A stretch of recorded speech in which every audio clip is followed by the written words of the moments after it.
हमारा चैप्टर चल रहा था some basic concept of chemistry. आज हम उसमें लॉज ऑफ केमिकल कॉम्बिनेशन में जो लॉ है, लॉ ऑफ डेफिनेट प्रोपोर्शन या जिसे कहते हैं लॉ ऑफ कांस्टेंट कंपोजिशन, उससे रिलेटेड न्यूमेरिकल करेंगे। बच्चों ये जो लॉ है ये जोसेफ प्राउस ने दिया था 1799 में। इसमें उन्होंने कहा था किसी कंपाउंड को बनाने वाले ना तो कभी एलिमेंट बदलते हैं और ना उन एलिमेंट का रेशियो। किसी कंपाउंड को बनाने वाले ना तो एलिमेंट बदलते हैं और ना उन एलिमेंट का रेशियो बदलता है। किसका रेशियो? उनके वेट का रेशियो। ना तो किसी कंपाउंड को बनाने वाले एलिमेंट बदलते हैं ना उनके वेट का रेशियो बदलता है। ठीक, अब न्यूमेरिकल देखें। 1.375 ग्राम ऑफ CuO, इतना CuO था, उसे रिड्यूस करने पर उससे इतना कॉपर बना। यानी पहले केस में इतना CuO है, इतना कॉपर है, तो इस कॉपर को CuO में से सब्ट्रैक्ट कर लो तो ऑक्सीजन का वेट निकल आएगा। तो पहले केस में CuO का वेट इतना है, कॉपर का इतना है, इसमें से इसे सब्ट्रैक्ट करेंगे तो ऑक्सीजन का वेट निकल आएगा। अब वो कह रहा है इन अनदर एक्सपेरिमेंट, एक और एक्सपेरिमेंट किया, उसमें 1.178 ग्राम कॉपर थी। उसे पहले आपने नाइट्रिक एसिड HNO3 में घोला, HNO3 में घोलने पर कॉपर नाइट्रेट बना, कॉपर नाइट्रेट से CuO बनाया। CuO को बनाने के बाद आपने देखा CuO का वेट है कितना? 1.476 ग्राम। कितना है? 1.476 ग्राम। तो कह रहा है लॉ को प्रूफ करो। कौन से लॉ को? लॉ ऑफ डेफिनेट प्रोपोर्शन को प्रूफ करो। क्वेश्चन पढ़ ले, मैं सामने से हटा हुआ हूं, एक बार अच्छे से पढ़ें। ये ना हो कि फिर आप पढ़े नहीं तो फिर आपको क्लियर नहीं आएगा। कितने एक्सपेरिमेंट किए हैं? 2। पहले एक्सपेरिमेंट में CuO का वेट और कॉपर का वेट दे रखा है। दूसरा एक्सपेरिमेंट किया है, दूसरे एक्सपेरिमेंट में ये कॉपर का वेट है और ये CuO का वेट है। तो कह रहा है law of definite proportion proof करो। उम्मीद है आपने न्यूमेरिकल अच्छे से पढ़ लिया है। ठीक, करना शुरू करूं। देखिए भाई, कितने केस बने? 2। ये हटा रहा हूं जगह बनाने के लिए। पहला केस जो है उसमें क्या मालूम चला आपको? फर्स्ट केस में CuO कितना है? 1.375 और उस केस में कॉपर कितना है? आंसर 1.098। सेकंड केस ले लो। सेकंड केस में देखो CuO कितना है? 1.476 ग्राम है ना। यहां पर भी ग्राम में यूनिट चल रही है। अब सेकंड केस में Cu कितना है? 1.178। Cu है 1.178 ग्राम। आपको कौन सा लॉ प्रूफ करना है? Law of constant composition. अब देखो कैसे प्रूफ करूंगा। ये सारा डाल रहा हूं, जगह बना दी सारा डाल के, और अपन पे काफी स्पेस है लिखने के लिए। देखो पहले केस में Cu और Cu मालूम है, इन दोनों का डिफरेंस ले लो तो किसका वेट निकल आएगा? ऑक्सीजन का। O लिख लो। ऐसे ही यहां पे CuO में से Cu घटाकर किसका वेट निकाल लो? O का। घटाना आता है, माइनस करना, करिए भाई। 5 का हो गया 15, 15 में से 8 गए 7, ये रह गया 6, 16 में से 9 गया 7, अब ये रह गया 2 में से 0 गया 2। ठीक, तो ये हो गया 1 में से 1 गया 0, तो ये हो गया 0.277। ऐसे यहां पे माइनस करिए भाई। 16 में से 8 गया 8, ये रह गया 6, 16 हो गया। 16 में से 7 को माइनस करो तो बचा 9। अब ये रह गया 3 में से 1 गया 2.298 या 0.298, 1 में से 1 गया 0। तो आपने देखा पहले वाली केस में कॉपर का वेट कितना है? आंसर 1.098। ऑक्सीजन का वेट कितना है? आंसर 0.277। अब आप कॉपर अपॉन ऑक्सीजन कर लो पहले केस में। ऐसे दूसरे केस में आ जाओ। दूसरे केस में चलो, कॉपर कितना है?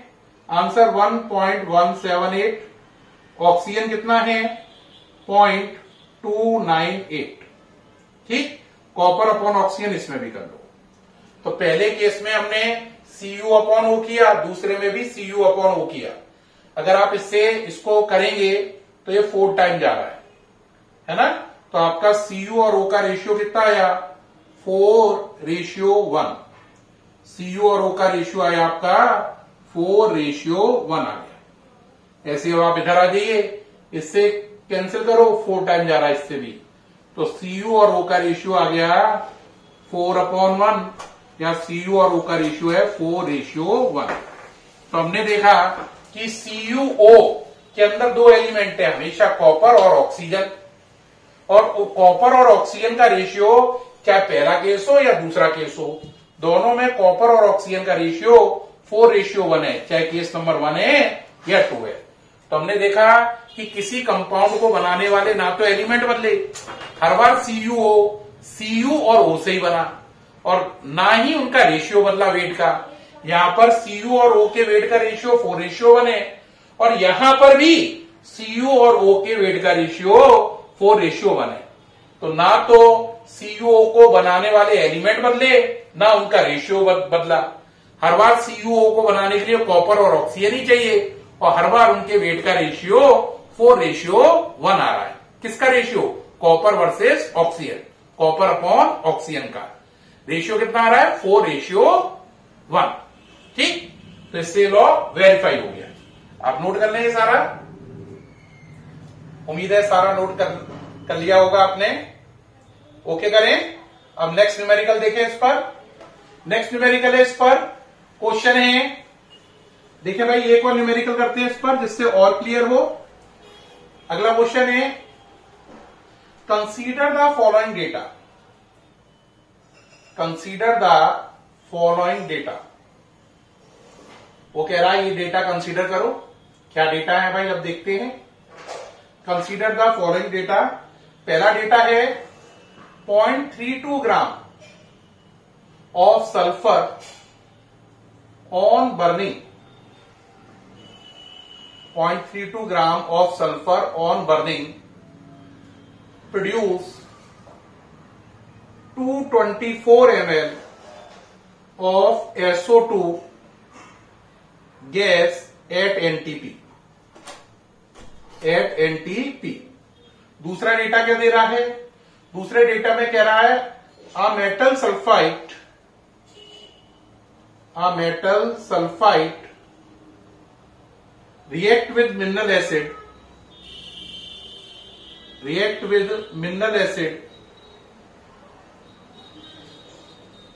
a metal sulfide react with mineral acid to give SO2 which contain 50% sulfur and 50% oxygen। 50% sulphur and 50% oxygen है ना। अब नीचे कह रहा प्रूव लॉ ऑफ, आपको कौन सा लॉ प्रूव करने को कह रहा है, prove law of definite proportion. कह रहा लॉ ऑफ डेफिनेट प्रपोर्शन साबित करो। सामने से हट जाओ, पूरा पढ़ के देखें। 0.32 ग्राम सल्फर को बर्न करने पर 224 ml SO2 बन रही है। दूसरा केस है मेटल सल्फाइड को मिनरल एसिड से रिएक्शन कराने पर SO2 बन रही है, जिसमें 50% एस है, 50% ऑक्सीजन है। कह रहा है इन दोनों बातों से law of definite proportion prove करो। यानी हम पे 2 डेटा हैं। मैं क्या करूंगा, दोनों डेटा में SO2 है, तो दोनों डेटा में S और O का वेट निकालूंगा। किसका, S का और O का। पहले डेटा में S और O का रेशियो लूंगा, और दूसरे डेटा में S और O के वेट का रेशियो लूंगा। दोनों रेशियो क्या आएंगे, सेम। तो मैं कहूंगा कि SO2 चाहे फर्स्ट मेथड से बनाओ या सेकंड से बनाओ, S और O का रेशियो सेम आ रहा है, इसका मतलब वो डेफिनेट है। इससे law of definite proportion proof हो जाएगा। अब करेंगे कैसे, डिटेल में समझो। पहला डेटा क्या कह रहा है, 0.32 ग्राम सल्फर के बर्न करने पर 224 ml क्या बनना है, SO2। शॉर्ट में लिख लो, पहले डेटा में कह रहा है सल्फर कितनी है 0.32 ग्राम, है ना, और SO2 कितना है 224 ml। ये फर्स्ट डेटा की बात कह रहा है, तो यहां पे लिख दिया फर्स्ट डेटा में ये बात कही गई है, ठीक है। अब इसको मिटाल दे रहे हैं। दूसरे डेटा में क्या कह रहा है, SO2 के अंदर 50% सल्फर है, 50% ऑक्सीजन है, तो ये मिटाल रहे हैं। सेकंड डेटा ले लो, सेकंड डेटा में बोलो क्या है, सेकंड डेटा में आप पर SO2 है, उसमें सल्फर 50% है और ऑक्सीजन भी 50% है ना। अब वो कह रहा है ये सेकंड डेटा है, कह रहा प्रूफ करो लॉ को भाई। देखिए भाई कैसे प्रूफ करें, पहले डेटा से डिटेल लो, किस वाले से, फ्रॉम फर्स्ट डेटा। बेटा एक लॉ अभी आप आगे चल के पढ़ोगे इस चैप्टर में, एवोगाद्रो लॉ। कौन सा law, Avogadro law, from first data, sorry from first data and Avogadro law. Avogadro's law क्या कहता है, ये लॉ कहता है कि मॉलिक्यूलर मास अगर हो, किसी भी चीज का मॉलिक्यूलर मास में हमेशा 22400 ml होते हैं। Molecular mass is equivalent to 22400 ml, यानी मॉलिक्यूलर मास में हमेशा 22,400 ml चीज होती है। तो देखो जरा, आप अगर देखें तो SO2 जो है उसका मॉलिक्यूलर मास निकालो, SO2 मिलके बना S प्लस O से, है ना, 16S 32 8O 16 8O 16। Molecular mass निकालने के लिए ऊपर वालों को ऐड करते हैं, तो 32 16 16 ऐड किया, आंसर आया 64। कितना आया 64। तो फर्स्ट डेटा से देखें SO2 कितनी है 224 ml, हमारी इक्वेशन क्या बनेगी 64 ग्राम अगर SO2 होती तो एवोगाड्रो लॉ के अकॉर्डिंग वो होती 22400 ml, यानी इतने ml SO2 का वजन कितना होता है 64 ग्राम। यहां पे ऐसे लिख लो 22400 ml SO2 का वेट होगा 64 ग्राम, है ना, 64 ग्राम वेट होगा। आप पर कितनी है 224 ml, कितनी है 224 ml, तो 224 ml SO2 का वेट कितना होगा, आंसर x को सॉल्व करो, ये दोनों मल्टीप्लाई में जाएंगे, ये डिवाइड में जाएगा, तो 224 इंटू 64 अपॉन 22400, इससे कैंसिल हुआ 100 बार, आंसर आ गया 0.64 ग्राम। क्या साबित किया इतना, ये सारे काम से यहां तक से, इससे ये साबित किया कि 224 ml SO2 का मतलब 0.64 ग्राम क्या है SO2। तो यहां से हम लिख सकते हैं 224 ml थी ना SO2, तो हम लिख सकते हैं 224 ml को एवोगाद्रो लॉ के अकॉर्डिंग हम बोल सकते हैं 0.64 gram SO2 according to Avogadro law. ये है। क्या साबित किया मैंने फर्स्ट डेटा में ये साबित कर दिया कि अगर SO2 224 ml हो तो उसका वजन 0.64 ग्राम होगा अकॉर्डिंग टू एवोगाद्रो लॉ। ये बात यहां से साबित करी है। क्या साबित करा है, दोबारा समझ लो। ये साबित किया है कि अगर 224 ml कोई SO2 बोल दे तो उसका वजन 0.64 ग्राम होगा अकॉर्डिंग टू एवोगाद्रो लॉ। ये बात साबित करी है, ये यहां पे करके दिखाया है। ठीक, तो इसका मतलब जो फर्स्ट डेटा था ये वाला, ये फर्स्ट डेटा है, इसमें अपन पे अब क्या आ गया बोलो जरा, ये सारा हटा रहे हैं इधर वाला, बताओ अब क्या कंफर्म हो गया। अब अपन पे कितने डेटा हैं, 2। अब फर्स्ट डेटा पे आ जाओ और सेकंड डेटा पे आ जाओ एक एक करके। ठीक, सेकंड डेटा, चलो भाई फर्स्ट डेटा में आओ। S कितना है 0.32, SO2 कितना है 0.64, तो बताओ O कितना होगा, O कैसे निकालेंगे, SO2 है 0.64, S है 0.32, तो 0.64 माइनस 0.32 डेट इज 0.32। तो पहले वाले डेटा में क्या हुआ, S अपॉन O, S की वैल्यू 0.32, O की वैल्यू भी 0.32, रेशियो कितना आया 1:1, किसका, S और O का। तो पहले में रेशियो 1:1 आया। अब चलते हैं अगले में, अगले में लो S अपॉन O, S कितना है 50%, O कितना है 50%, दोनों 50-50 है, कैंसिल हो गया। रेशियो कितना आया 1:1 किसमें, एस और ओ में।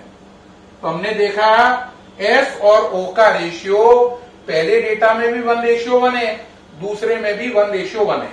यानी एस और ओ का रेशियो हमने पहले एक्सपेरिमेंट से निकाला तो 1:1 आया, दूसरे से निकाला तब भी 1:1 आया। यानी एक्सपेरिमेंट बदले, रेशियो पर कोई चेंज नहीं आया, रेशियो कांस्टेंट रहा और वो रहा 1:1। इससे लॉ प्रूफ हो गया। सामने से हट गया हूं, नोट कर लें। यहां पे एल का मतलब है एवोगाद्रो लॉ। एवोगाद्रो लॉ के अकॉर्डिंग 224 ml SO2 का वजन 0.64 ग्राम होगा। अब SO2 अगर 0.64 है, S 0.32 है, तो O भी 0.32 होगी। ठीक है, ओके रहा। प्यारे बच्चों, इस वीडियो में मैंने 2 क्वेश्चन किए, लॉ ऑफ डेफिनेट प्रोपोर्शन या लॉ ऑफ कांस्टेंट कंपोजिशन पर, और उसमें मैंने बार बार ये साबित किया कि इस लॉ में अगर हम रेशियो लेंगे तो हर एक्सपेरिमेंट में जो रेशियो आएंगे वो सेम आएंगे, डेफिनेट आएंगे, कांस्टेंट आएंगे। ठीक है, उम्मीद है इस वीडियो से आपको ये न्यूमेरिकल अल्ट्रा क्लियर हुए होंगे। फिर मुलाकात होगी नई वीडियो के साथ। ओके।